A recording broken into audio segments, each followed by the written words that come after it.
How to enable auto pickup items in Diablo Immortal.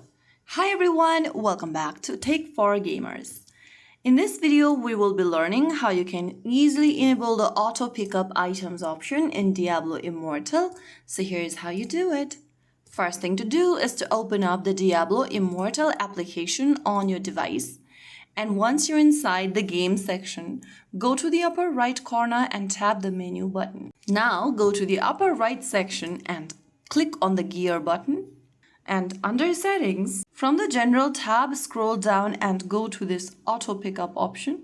Here you can select what you'd like to pick up automatically, what kind of items. Choose whether you want to auto pick up normal items, magic items, or rare items. Just check on those items that you want to enable auto pickup for. And once you do that, you can enable the auto pickup for the type of items you want. If you don't want to pick up normal items automatically, make sure the button right next to normal is unchecked. And similarly, it goes for other options as well. Just check on the items you want to pick up automatically.